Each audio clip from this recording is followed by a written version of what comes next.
They say good things happen to those who wait. And fans here in the Tampa Bay area that support our Tampa Bay Rays finally rewarded for their patience. Junior Caminero gets called up. We just heard it from our guy Mark Topkin of the Tampa Bay Times. Plenty to get into, plenty to unwrap. Talking about that, we also got a Monday Night Raw recap. And of course, I'll tell you why the Buccaneers need to sign somebody like Haason Reddick, maybe trade for him. And then we'll remember the late, great Mark Cook. Welcome to Recher REACTS. Jay Recher here with you. Make sure you follow me on all social media platforms at Jay Recher. Wow. Wow. Wow. Wow. Insane. Great news that we just got from Mark Topkin of the Tampa Bay Times. I'm gonna show this tweet here in a minute. Wait till we pull this up. Let me make sure that everybody knows that we are live right now. Sharing this on all of my social media platforms. There we go. That as well. Questions, comments, concerns, guys and gals, make sure you leave them there below. And we will get to them today because it is a very, very exciting time as a Rays fan. I know it's been rough, another loss tonight, but man, to be able to see them make this decision and to call Junior Caminero up, very, very exciting. So wait a little longer for the chat to populate here. Boom, making sure everybody is getting the word and we are getting the word out. And we're here on StreamYard. Boom, there you go. Questions, comments, concerns, again, leave them there at the bottom. But so exciting to see the news that Junior Caminero has finally been called up. Let me make sure I'm sharing this at the right spot. Share to a page. Boom, the WDAE. Switch.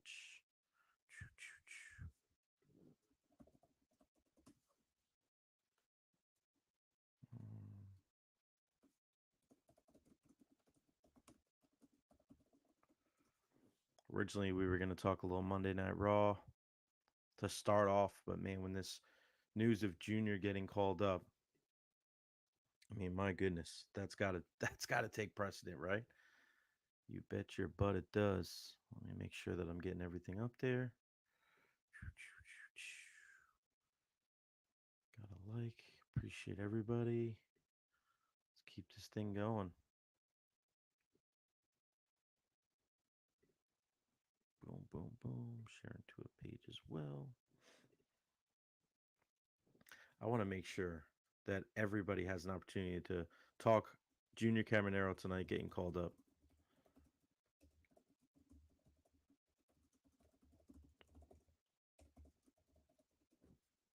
All right. All right. So it's on all social media platforms right now. There we go. So big news, and we'll share it with the screen here. My guy, Zach Blobner, did such a great job of putting a Canva together.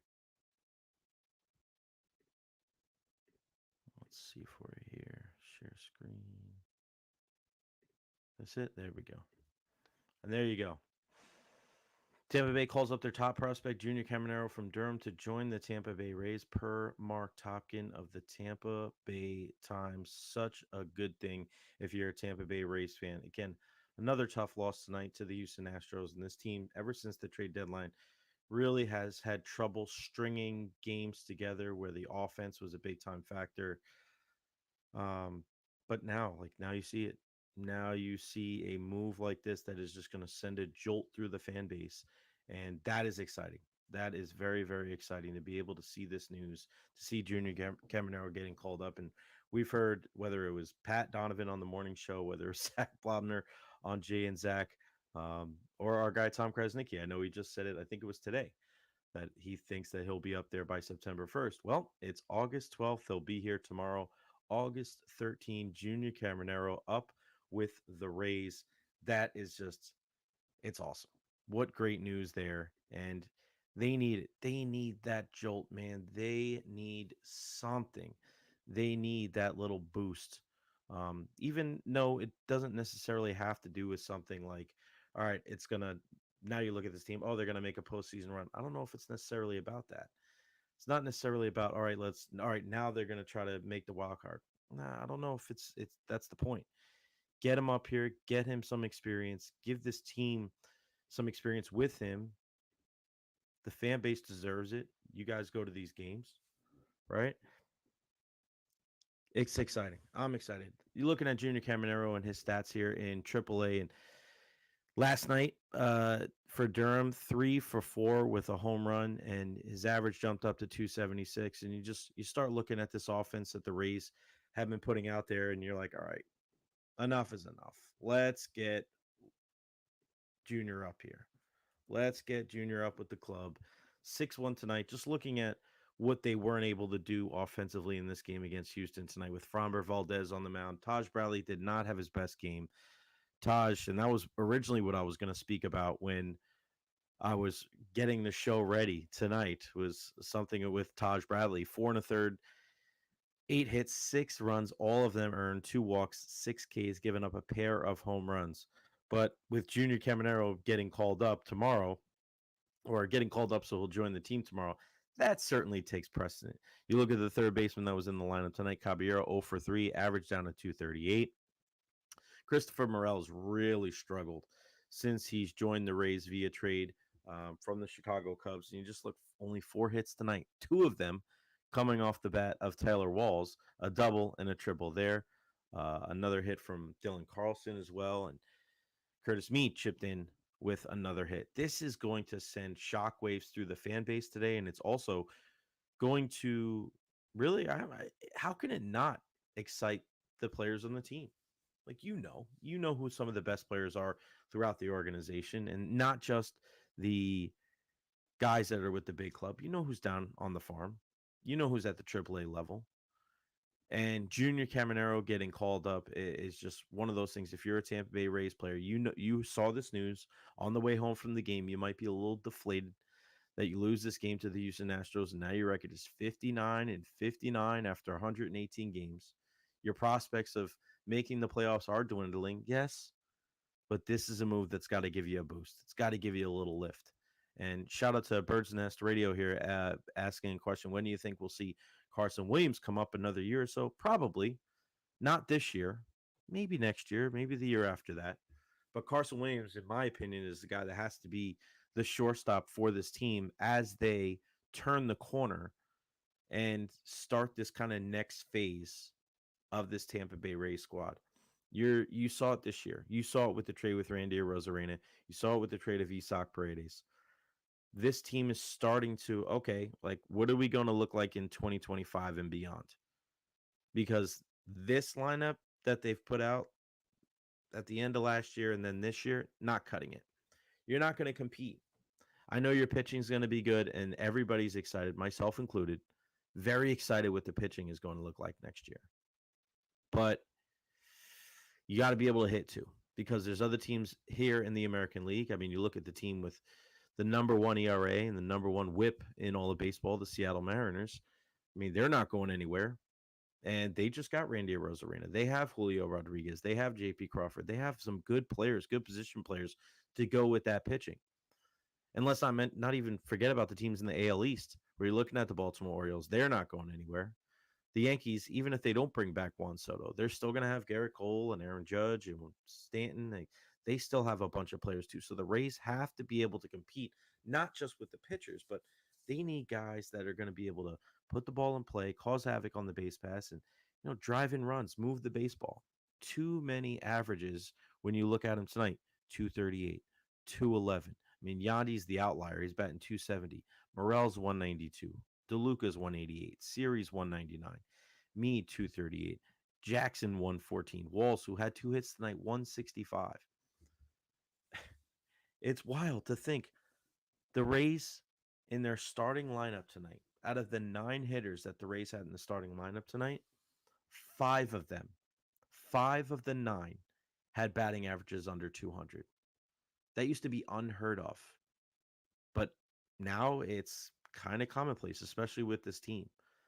So for a guy like Junior Caminero to be called up to provide some kind of spark and a bat in this lineup, it is, whew, you want to say that is much needed. That may be the understatement of the century. I know there were some concerns of, all right, well, you want to make sure that he's ready and you don't want to have to send him back down. I think you try to be a little bit too cautious in situations like this. Don't overthink it. Don't overthink it. Get him up here. If he struggles, he struggles. It's not the end of the world. He has to learn how to deal with those struggles. Remember, baseball's a game of failure. It's going to happen. Look at a couple examples, right? Look at Jackson Holiday. Struggled big time with the Baltimore Orioles. They sent him down.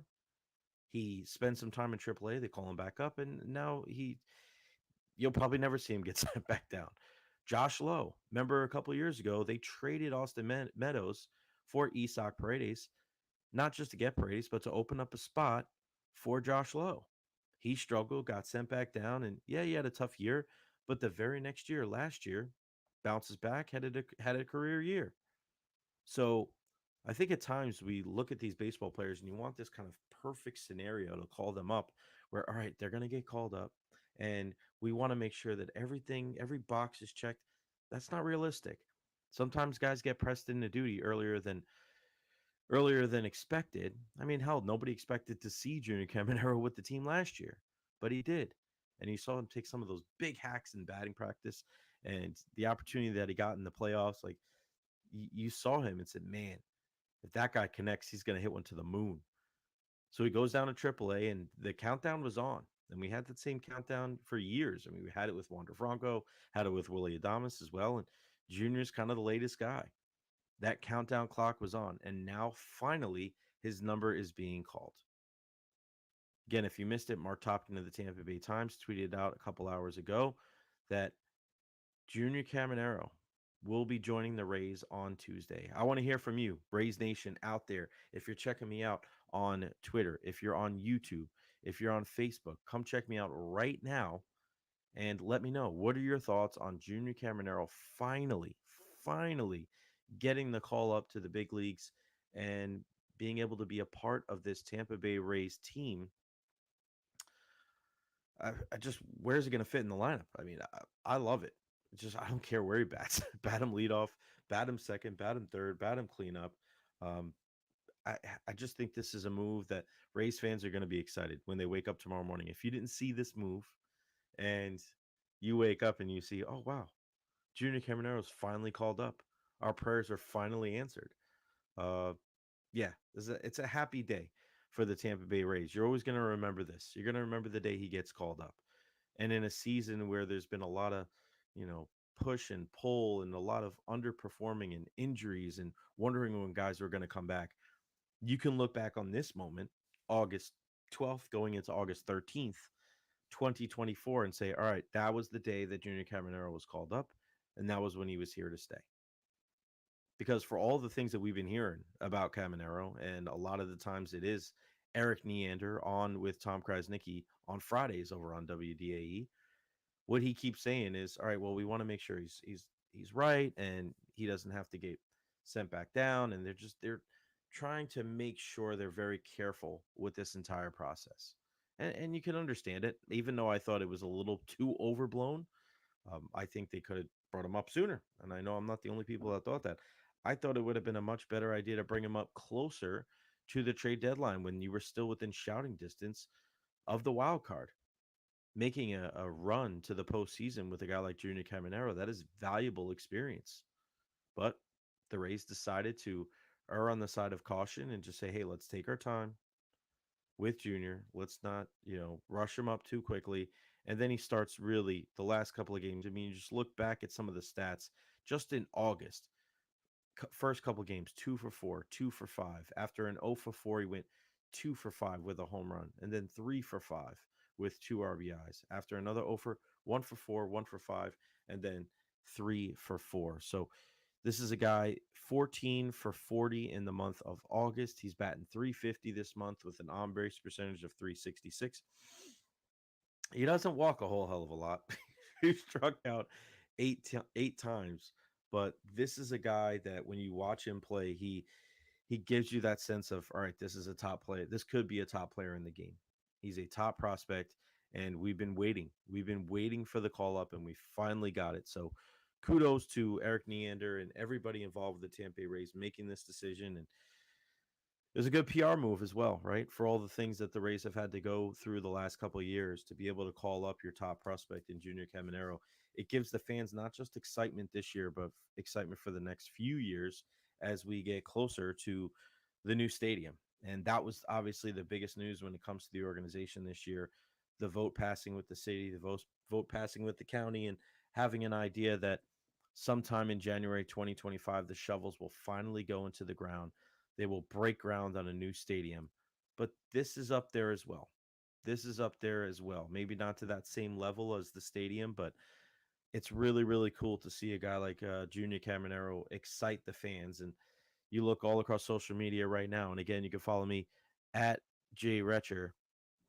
There's so many people that are so excited that Junior Caminero has been called up by the Rays, and again, he's going to join them on Tuesday. Mark Topkin, that tweet that he sent out, 103,000 views, and that was at 10:21, so just over an hour ago.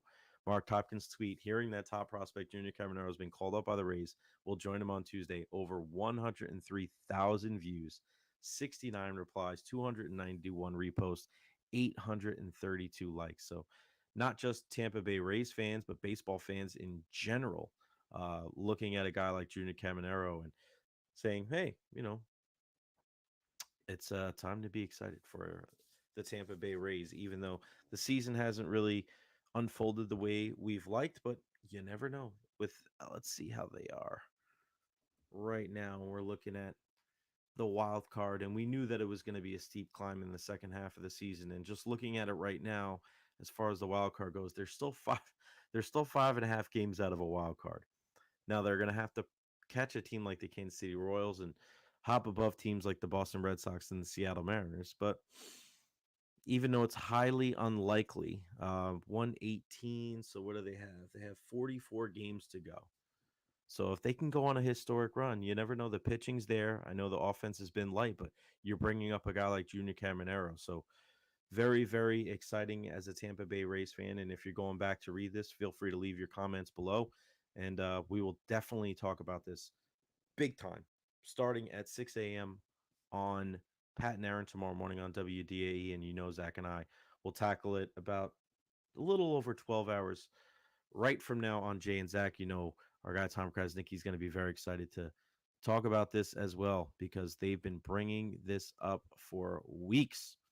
Another thing that Mark Topkin brought up was that the possibility of a guy like Jose Caballero getting some reps in the outfield, and you have to think it's a numbers game. Taylor Walls is going to be your starting shortstop. You traded for Christopher Morel, so he's going to play some second base. So Jose Caballero is the guy that's kind of like the odd man out. So is he going to see some time in the outfield? It looks like it.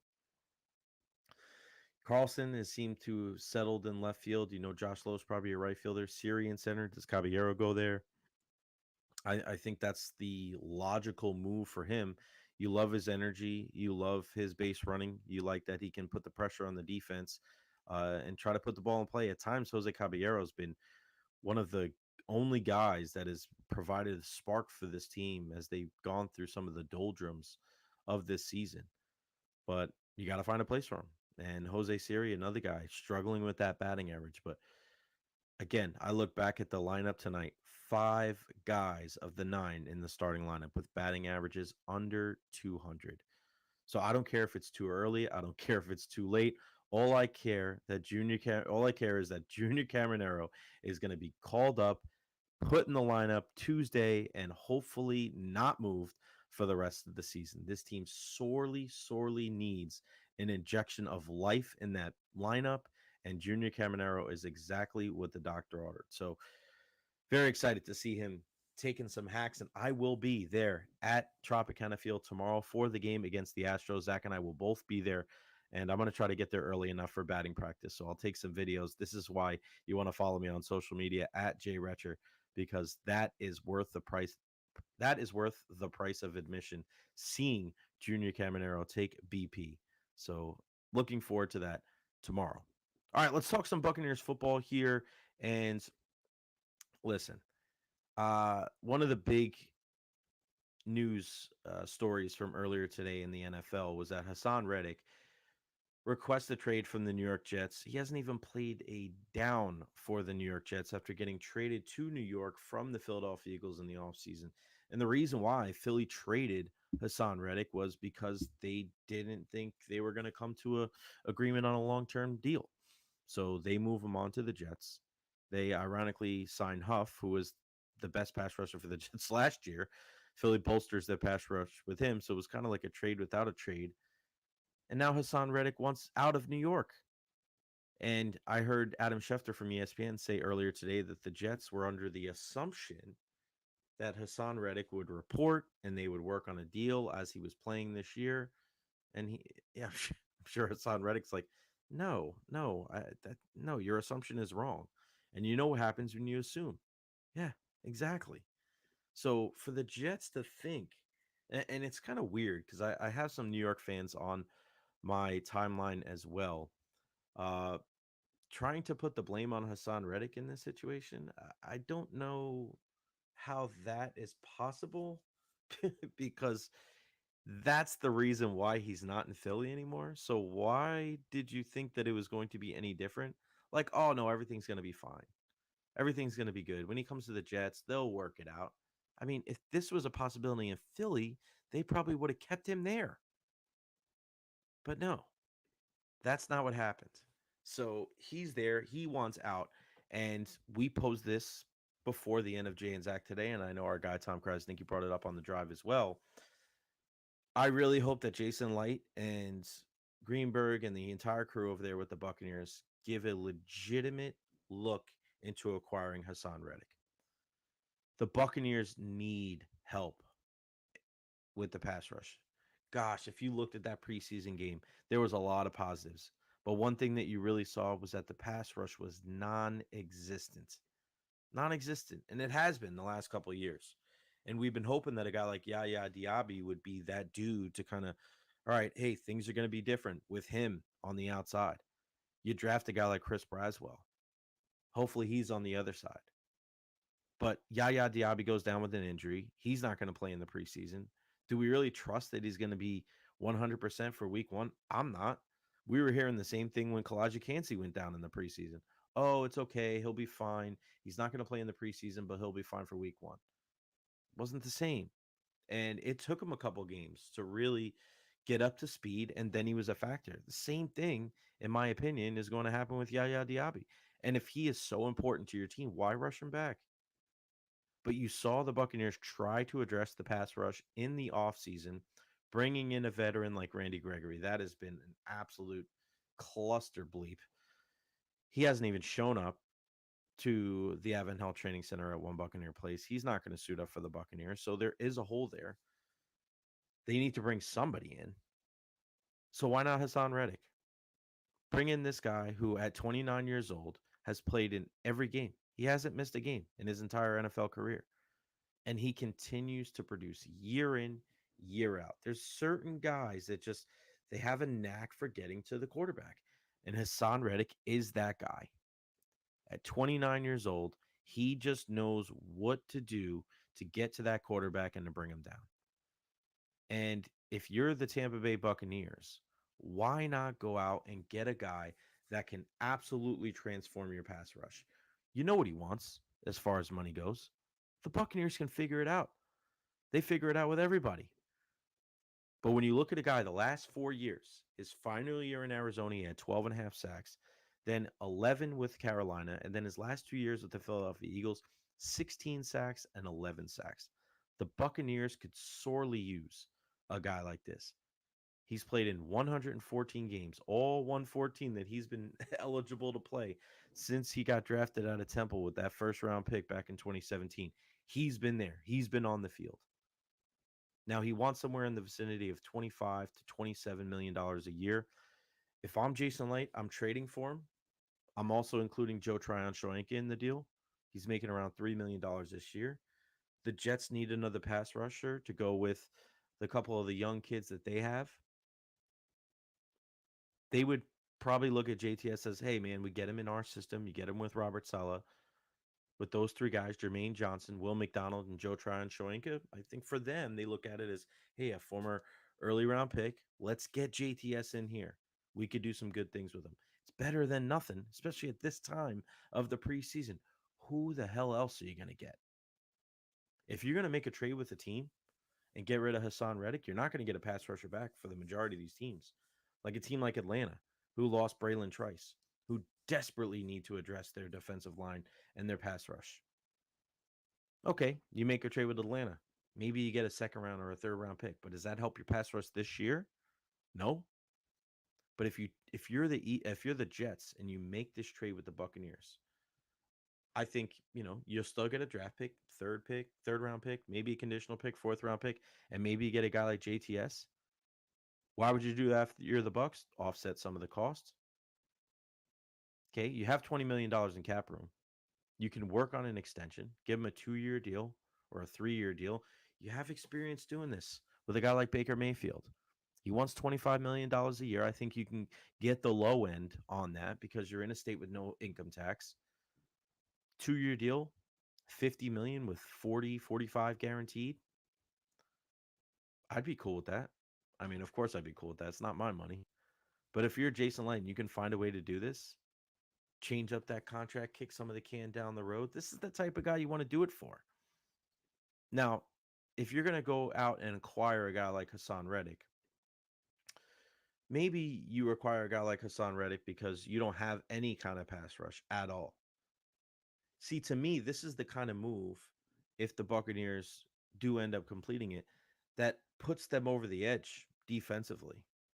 You're talking about a team, in my opinion, that could have a top 10 defense this year, maybe a top 5 defense. You get a guy like Haason Reddick that can give you, let's just say on the low end, 11 sacks, 10 sacks. You're talking about a defense that could be top 3 in the league. Think about this starting 11 if Haason Reddick gets traded to the Tampa Bay Buccaneers. Haason Reddick on one side, Yaya Diaby on the other. You got Vita Vea and Kalijah Kancey in the middle. There's your 4. Okay? You want to throw another guy in there? Fine. You could throw a Logan Hall in there, or Will Golston. That's fine. How about the linebackers? You got KJ Britt and Levante David. Okay?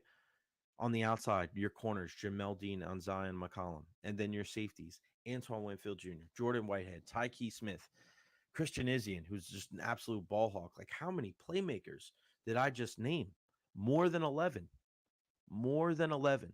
You need depth if you're going to be part of the upper echelon of teams in the National Football League. And if the Buccaneers make this move, I, I think this is the kind of move you strike fear in the hearts of the opponents that you're going to face, because they have to account for Haason Reddick. It's not, oh, yeah, maybe we'll just throw a guy over there. We'll help chip a guy and we'll give our tackle some help. No, you have to game plan for him. And it's only a couple years. You make the deal for a couple years. It doesn't work out, or it does work out. Then maybe you move that money to Yaya Diaby in his 3rd or 4th season. You want Yaya to learn from a guy that knows how to get to the quarterback with a proficiency seen by few other players. Look at the consistency that he's had over the last 4 years. Not many guys in the NFL have had that type of production, but Haason Reddick has. The Buccaneers should seriously look into this move, because I think it would be a huge boon for this defense. All right, let's take a look at Monday Night Raw. We'll recap what went on tonight.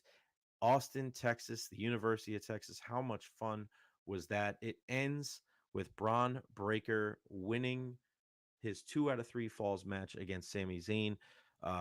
Sami won the first the first fall with the Helluva Kick, and then Braun just fired right back, catches him. Sami tried to moonsault off of the barricade. Braun catches him, runs down by the side of the ring about 50 feet. He just launches Sami Zayn. That was insane. And then they go to commercial break. I was like, oh my God, I hope Sami is okay. But Braun wins the 2 out of 3 falls. I love him walking out into the ring and just kind of saying, like, yeah, I do my talking with my actions. And football guy, Pat McAfee, do we have any dogs barking in Austin? Now, technically, he's kind of the heel in this match. So I don't know if it's like the greatest thing in the world for him to be, bigging everybody up in the crowd and trying to get them excited. But hey, it is what it is. He's a phenomenal performer. I am very interested to see where they go from here when it comes to his next opponent. Is it a babyface? Is it a heel? I think they should make him a babyface and make the next guy a heel. Maybe Bronson Reed, something like that. Bronson Reed another incredible performance tonight. More on that in a second. But wow. Yeah, let's get to it right now. Bronson Reed destroys The Miz, destroys him. And then, even worse with our truth, it was tsunami after tsunami after tsunami with Pat McAfee screaming, "Get the Texas Rangers, get a crane out here." After last week's beatdown of Seth Rollins and then this week's beatdown of The Miz and more seriously, our truth, that's what you needed to do. That's exactly how you need to follow up an incredible beatdown of Seth freaking Rollins last week. I love how they are posturing Bronson Reed right now as an absolute badass and just a destroyer of of everything. Let's go back to the beginning of Monday Night Raw and let's look at how everything started. And that was Rhea Ripley inside the ring and talking smack to Dominic Mysterio and Liv Morgan and everybody in the New Judgment Day. And she had an incredible line saying, "Dom, you stabbed me in the back, but you've probably heard this before. It just wasn't deep enough." She went there. That line was fire. And that got everybody off their seats right there in the beginning. Love the opening segment. Controlled chaos. Okay. Dominic and Liv Morgan are up in the crowd, up in the steps, right by the entranceway there. And as they're talking smack to Rhea in the ring, Damian Priest appears. He starts beating the crap out of Dom. Rhea makes her way through the crowd to go get Liv. They're fighting. The gentlemen are fighting. They go back down. Then the Judgment Day comes out. There's all madness inside the ring. Damian Priest and Rhea Ripley are in the ring. They're hugging after everything kind of dies down. And then Dominic comes out of nowhere, jumps off the top rope. And as Damian Priest is hugging Rhea Ripley, he sticks his right hand out and grabs him by the throat. He's going to choke slam him south to heaven, but he ends up throwing Dom to Rhea Ripley. Arm between the legs. She's about to hit him with her finisher, the Riptide. And as she brings him up, here comes Liv Morgan. She hops up on the apron, grabs Dom down. They scurry back to the aisle with the rest of the Judgment Day. The timing on the segments with the Judgment Day has been top notch.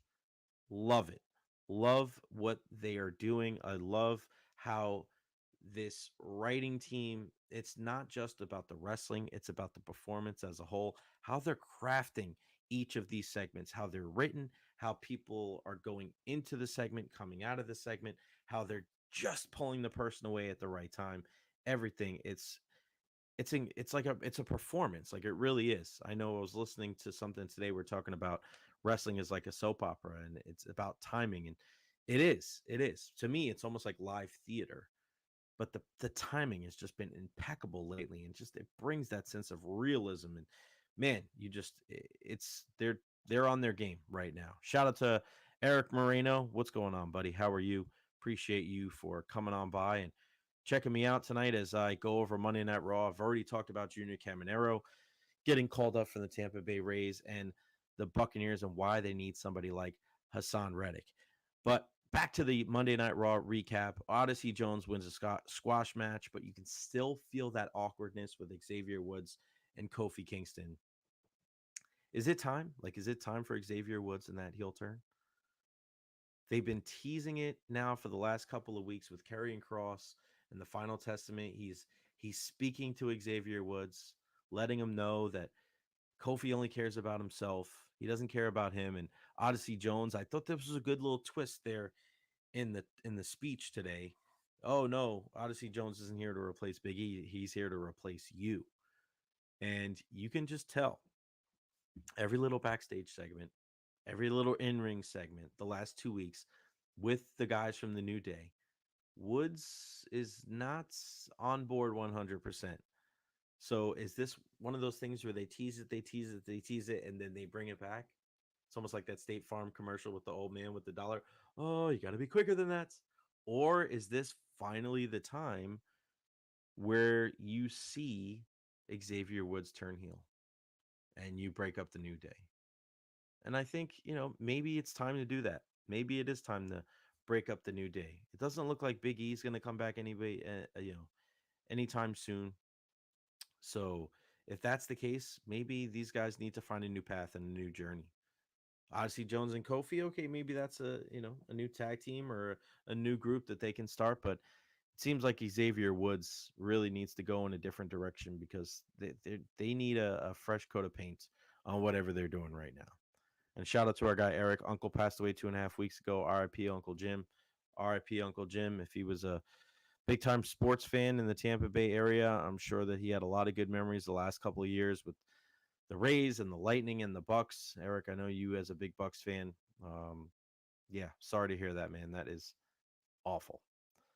Back to the Raw recap. I wanted to, before I turn things over to the one last thing, I got before Bronson Reed came out and took out R Truth and the Miz, they did a thing called Raw Physics, showing Bronson Reed destroying Seth Rollins, and it was such a great pre-produced package with Michael Cole and Pat McAfee, and they said that the amount of force that Bronson Reed had in hitting Seth Rollins with the tsunami, that big splash off the top rope, was over 1,000 pounds. And then they compared it to two small elephants, 10 wild boars, and 50 kangaroos. Yeah, that's just amazing. The addition of Pat McAfee to this team has been just phenomenal. And the way that he's been able to bring out a different side to Michael Cole, who's been doing this for decades, just such a great chemistry that they have. And it's a joy to be able to watch them do their thing on Monday nights because they add so much to the product, but they don't take anything away from it. And that is just kind of that sweet spot when you're a play by play and a color commentator is adding what you can, especially on TV. It's different than radio, adding what you need to add, but not domineering everything where it's all about you. And there's just such a great balance there. One thing that I didn't like tonight, I did like the tornado tag match, Otis and Tozawa against the Creed brothers, and it ends in dramatic fashion after Ivy just assaults Maxine. And I heard the little Diamond Mine reference in there too, Michael Cole. The one thing I didn't like was the tag team match between the Pure Fusion Collective and Damage Control. Now, the Pure Fusion Collective, oh man, I don't like that at all. I don't. It just doesn't roll off the tongue. It doesn't make sense. I said this last week. Okay, you're giving us Damage Control versus Shayna and Sonya and Zoe here. What's the give us a reason to care? Give us the next step in the progression. And listen, the cameraman didn't do any, or the producer didn't do them any, or director, excuse me, didn't do them any favors. One of the big points of the match, drop kick off the a springboard drop kick from Io Sky. They missed that. She kipped up. They missed that as well. And then Shayna misses the knee in the tag team combo move set with Zoe. That was just absolutely ugly. And then go outside, and Io's out there. She gets pushed into Isla Dawn, or was it Alba Fire? It was Alba Fire. Kicked in the face by Zoe Stark. They go back in the ring, and Io hits the moonsault, and 1, 2, and then they break up the pin. So I guess they broke up the pin because Io got pushed into her, but she didn't kick her in the face. So why would they break up the pin of Io? Zoe's the one that kicked her. So I know they get there, Isla Dawn comes in, Alba Fire, they do their thing. There's going to be a three-way, but it's just it's falling. It's falling on deaf ears. And I think Io Shirai is one of the best wrestlers in the world, male or female. But that promo before the match wasn't good with her and Kyrie saying they need a manager. They speak English. They bust their ass to learn the language. It's you could tell how much better they've gotten, but they need a manager. I don't think there's anything wrong with that. They need a manager. I want to see less talking, more ass kicking because they're so freaking talented. I miss the old days where there was a manager, probably too many managers. But you would think if the damage control had the right person at the helm, it could be a male, it could be female, I don't care who it is, but the right person leading them and let them on the mic. Because listen, Dakota Kai, she's a ass kicker too, but I don't look at any of those girls in damage control and think, all right, they're just absolutely crushing it on the mic. Get a manager in there with them, and I think you can finally make some headway. But I just I don't think they followed up very well on that performance. And Isla Dawn and Alba Fire come out, no reaction from the crowd whatsoever. You have some different tag teams out there right now. I mean, you got to get the belts on Bianca Belair and Jade Cargill as soon as possible. Or just that to me, they're an attraction. Every single time they're on the screen, everybody's involved and excited. Please, please, please get the belts on them sooner rather than later. All right, the last thing I want to talk about for the Raw recap is Randy Orton backstage with Miz and Truth. Just love him as a babyface, chopping it up with those guys in the back, and then walking out to the ring and he's talking back and forth to Gunther. And he's saying that he's going to go out there, he's going to win the championship for a 15th time, and then here comes Gunther. And Bully Ray brought up something on Busted Open Radio last week that I really do agree with. I missed like the long coat, the M Bison type look for Gunther. He's got the suit, he is a champion. All right. So I get it. He's dressed in the part, but there was something almost mythical about Gunther when he wore that kind of with the long, had the train, it almost looked like. Uh, when you're the ring general, right? Then I want you to kind of feed into that a little bit. I know you're the champion, but if you look like a general, right? Your outfit still kind of looks like a suit a little bit, but it's got the buttons. Like, just show me something. Again, I want him to look like M Bison from Street Fighter. Go look him up. That's what I need to see. But he comes out and he starts trading barbs with Randy Orton, and then he goes and says, "Your grandfather's a screw up. Your grandfather was a screw up. Your dad was a screw up, and you're a screw up." And Randy's about to lose it, and then boom, here's Drew McIntyre. His music. He comes down. CM Punk chants. Drew doesn't even say anything, and right when Gunther turns around, Randy turns him back around, hits him with the RKO. And right when it looks like Drew McIntyre is about to enter the ring, here comes CM Punk. He whoops. He comes out. Drew takes his belt off. CM Punk takes it away and just starts whipping him with his own belt. So you know what that means. We got a strap match or we got a bull rope match incoming. They were planting the seeds there. Oh, Drew's trying to run away. And usually when things like that happen, it's either a strap match or a bull rope match. The belt kind of leads into that. Or eventually it looks like, a cage match or a Hell in a Cell. But I think they're going to try to run through everything here. It'll probably be strap match or bull rope match, then a cage match, and then Hell in a Cell. Like, they're gonna squeeze the juice out of this rivalry for as long as humanly possible. All right, one more thing tonight here on the show, and it is my one last thing. And for my one last thing today, for my one last thing tonight, I would like to show some love to a guy that we lost 3 years ago today, and that is our good pal Mark Cook. And if you remember Mark Cook, a long time with Pewter Report, our good friends over there with Scott Reynolds and the crew. And Mark was a guy that there was nobody I've ever met. There's nobody in my life that I've ever met that was like Mark Cook. He was just so unique. Big Florida State fan, big Buccaneers fan. Loved the South. Loved that, he loved real country. None of that new stuff that's poppy country. He liked that old school country. And he was always busting my chops because I was from New York. He couldn't let it go. But he was a guy that he was just as consistent as they came, and loved his Knowles. Again, loved the Buccaneers. He loved it when Jameis Winston was drafted by the Buccaneers. But my favorite memory of Mark Cook was the year that the Buccaneers won the Super Bowl. We were at Raymond James Stadium, and mind you, listen, this is fresh off of COVID. There's only half of the seats filled at Raymond James Stadium, and it was kind of weird, right? But I was in the auxiliary press box, so I was outside. I wasn't in the press box inside of Raymond James Stadium. I was out in the stands with the fans. And I remember the Buccaneers winning the Super Bowl over the Chiefs and just like taking it all in, and just it was awesome. It was one of the most memorable days of my life. And then I look to my right and I look all the way down at the end of the row, and I see Mark Cook, and he's got this big grin on his face, and it's almost like I almost compare it to like a kid when they see like a big Christmas tree for the first time. And that was the look that Mark had on his face. And, Mark could be ornery at times and he was always busting everybody's chops, but it was pure bliss.